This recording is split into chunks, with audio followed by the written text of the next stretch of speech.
مساء الخير عليكم. رجعت لكم النهارده بفيديو جديد معكم سحر في المطبخ. النهارده هعمل معاكم طريقه كيكه بسيطه عملتها قبل كده في القناه وطلبتوها مني كتير. كيكه الفانيليا. هي مكوناتها بسيطه. 3 بيضات، درجه حراره الغرفه، كوبايه زيت، كوبايه لبن،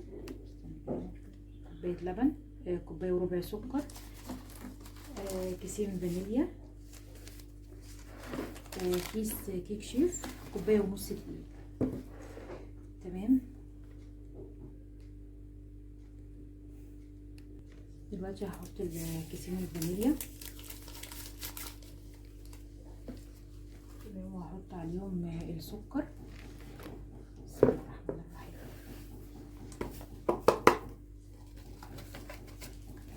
تمام. وهضربهم بالمضرب.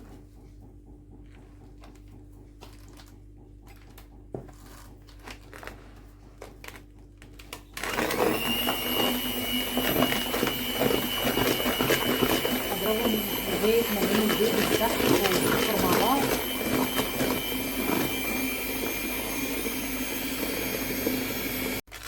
كمان دلوقتي بعد ما ضربته هفضي كيس الكيك شيف على الدقيق، 3 كوبايات دقيق.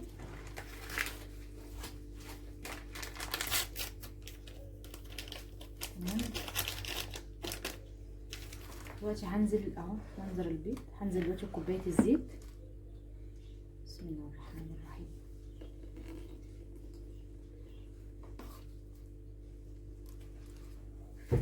وهضرب تاني بالراحه بقى.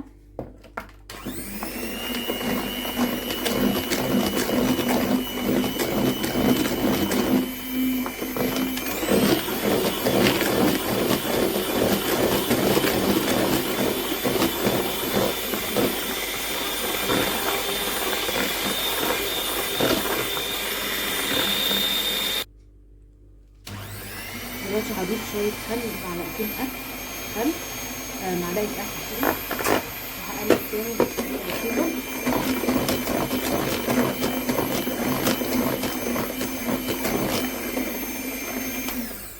كده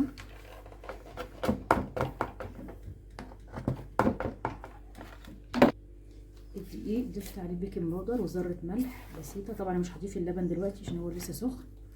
بسم الله الرحمن الرحيم. هضيف الدقيق دفعه واحده كده.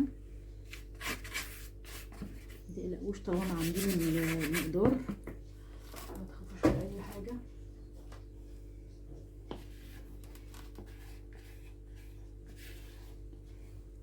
هنقلب كده بالراحه، مش هنقلب بالمضرب.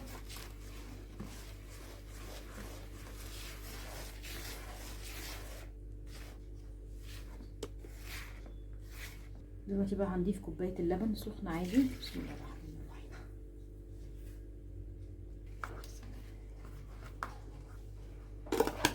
كده دلوقتي بقى هقلب بقى بالمضرب.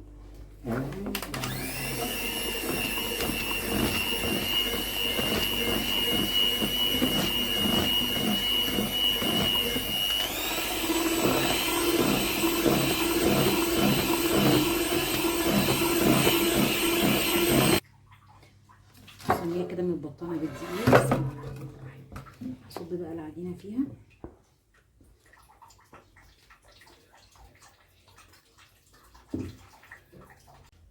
كده بعد ما فضيتها نطلع منها الهواء. دلوقتي هدخلها على فرن درجه حراره 180 او متوسط، نص ساعه لساعه الا ربع. هنشوف ان شاء الله النتيجه بتاعتها عامله ازاي. وكده شكل الصينيه لما طلعت من الفرن سخنه. يا رب تعجبكم ان شاء الله وتعجبكم الطريقه بتاعتي. وما تنسوش بقى الاشتراك في القناه وتفعيل زر الجرس ليصلكم مني كل جديد. بحبكم. مع السلامه.